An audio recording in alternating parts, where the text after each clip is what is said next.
¿Puede una hamburguesa predecir la paz mundial? A ver, suena un poco a disparate, ¿no? Un poco sí, la verdad. Pero bueno, hubo un tiempo en que circuló una teoría fascinante que vinculaba la presencia de McDonald's en un país con que no hubiera guerras entre países que tuvieran la franquicia. La famosa teoría de los arcos dorados. Efectivamente. Una idea que surgió en los años 90, una época con mucho optimismo, claro, después de la Guerra Fría. La popularizó el columnista Thomas Friedman. En su libro El Lexus y el Olivo, ¿verdad? Ese mismo. Y la premisa, a simple vista, parecía sencilla. Dos países con McDonald's, pues no iban a la guerra entre ellos. Vale.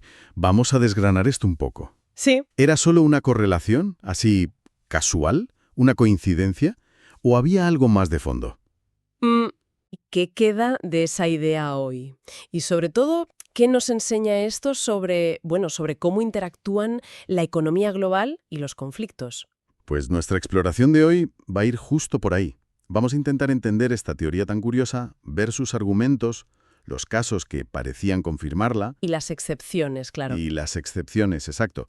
Las grietas que fueron apareciendo y si al final, pues, ha sobrevivido al paso del tiempo y a lo que ha pasado recientemente. Porque la verdad es que capturó la imaginación de mucha gente en un momento muy, muy concreto, ¿no? Totalmente. Reflejaba esa esperanza tan de los 90 de que la globalización económica, esa interconexión de mercados, de marcas, pues nos iba a traer una paz duradera casi automáticamente. Casi por defecto. Eso es.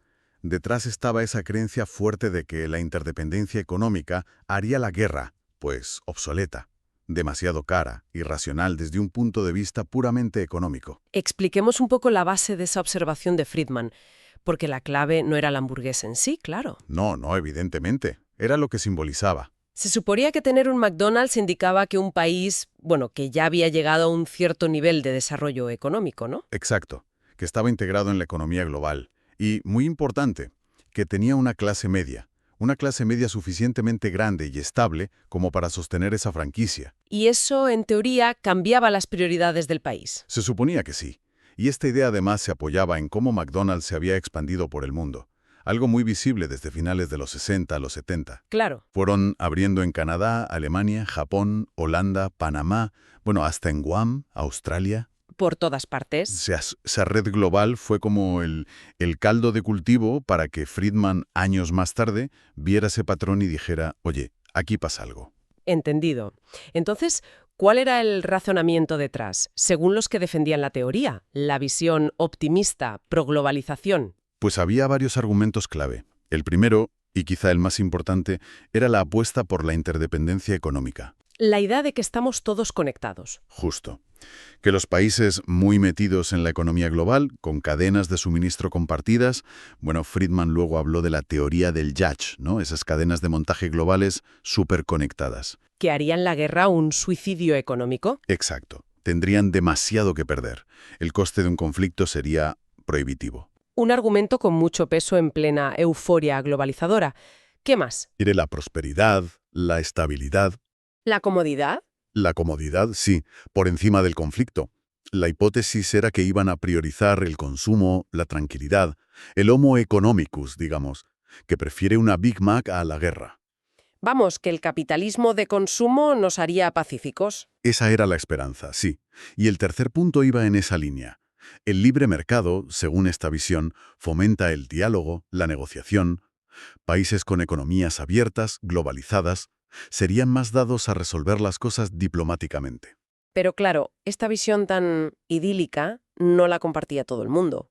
Había una lectura mucho más crítica. Por supuesto, desde una perspectiva más antiglobalización o con un análisis más de raíz marxista, la cosa se veía muy diferente.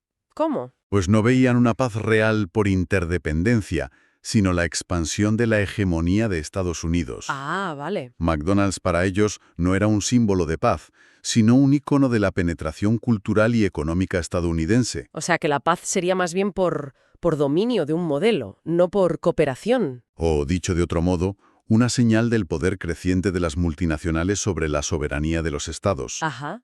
Esta crítica sugería que las decisiones importantes, las de guerra y paz, ya no las tomaban tanto los gobiernos elegidos democráticamente pensando en el interés general. Sino las empresas. Bueno, o que estaban muy condicionadas por los intereses comerciales de esas grandes corporaciones. Tener un McDonald's era como un síntoma de que lo corporativo mandaba. Vale, tenemos las dos caras.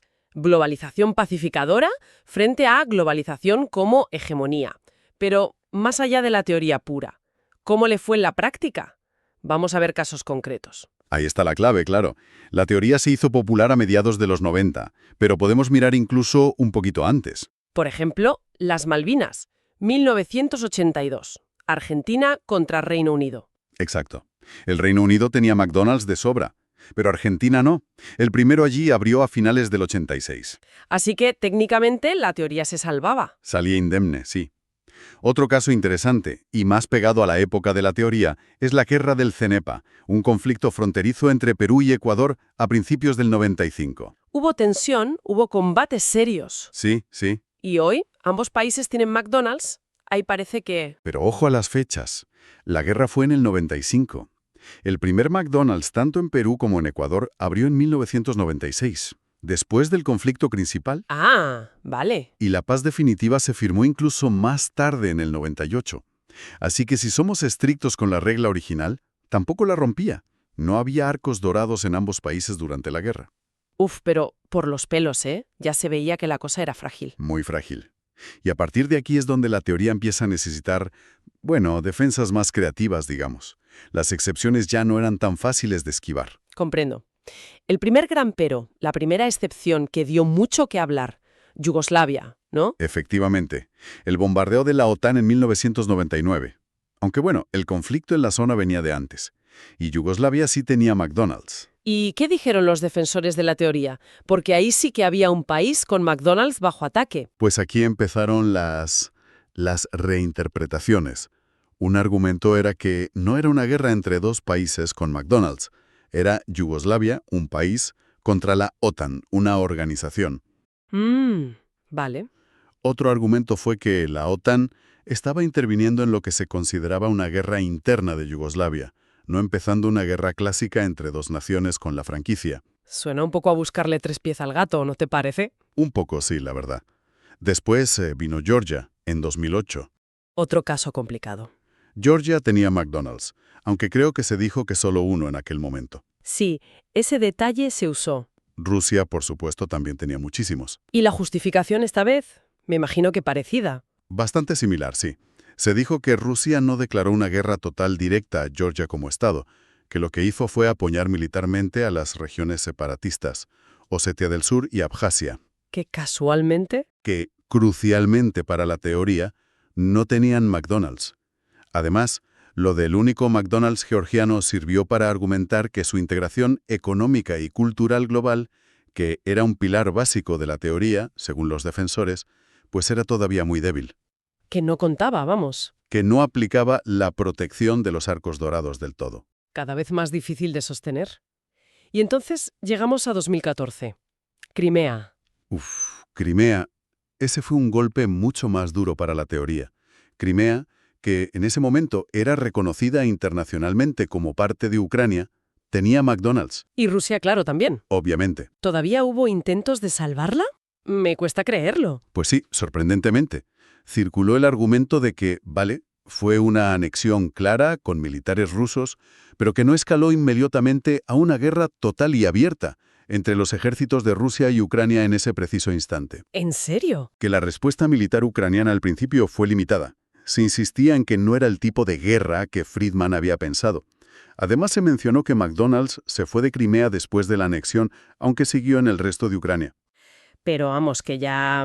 Ya era evidente que la teoría hacía aguas por todas partes. Estaba muy tocada. Parecía que la teoría, a base de parches, de reinterpretaciones cada vez más forzadas, había conseguido sobrevivir, o al menos seguir dando que hablar, unos 23 años. Pero todo tiene un límite. Justo. El golpe de gracia, el evento que ya no admitía ningún tipo de justificación con las reglas originales, fue la invasión rusa a gran escala de Ucrania. Febrero de 2022. Ahí ya no había escapatoria. Los dos países estaban, como se dijo de forma muy gráfica, repletos de McDonald's. Exacto. La guerra era abierta, directa, entre dos naciones que cumplían el criterio de tener la franquicia más que de sobra. Ya no había interpretación posible que salvara la premisa original, y la reacción simbólica fue casi inmediata y muy potente, ¿recuerdas? Sí, McDonald's anunció que cerraba sus 850 restaurantes en Rusia. Un gesto que marcaba el fin de una era. Y no solo para esta teoría. Entonces, ese evento fue como la certificación de defunción de la teoría de los arcos dorados para la mayoría. Pero, más allá de la anécdota de la hamburguesa, ¿qué nos dice esto a nivel más profundo? ¿Es solo el fin de una idea curiosa o apunta a cambios más importantes? Esa es la gran pregunta, claro. La teoría, y esto lo reconoció el propio Friedman, era quizá una simplificación excesiva. Un aforismo juguetón, dijo él. Simpático, pero simple. Fundas que la pura lógica económica.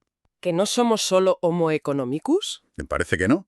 El nacionalismo, las identidades colectivas, las ambiciones geopolíticas, todo eso sigue teniendo un peso enorme, a veces más que el cálculo de beneficios. O sea que compartir los mismos vaqueros, usar los mismos móviles o comer las mismas hamburguesas no es suficiente para asegurar la paz. Parece evidente que no. La historia reciente está llena de ejemplos. Líderes autoritarios vestidos con traje occidental, grupos extremistas usando la última tecnología. Ya. La presencia de cientos de McDonald's en Rusia no impidió la invasión de Ucrania, ni la anexión de Crimea antes. Y no parece que vaya a evitar tensiones futuras en otros puntos calientes del planeta donde la marca esté presente. Y la cultura de consumo compartida no borra las diferencias ideológicas ni las luchas por el poder. Exacto.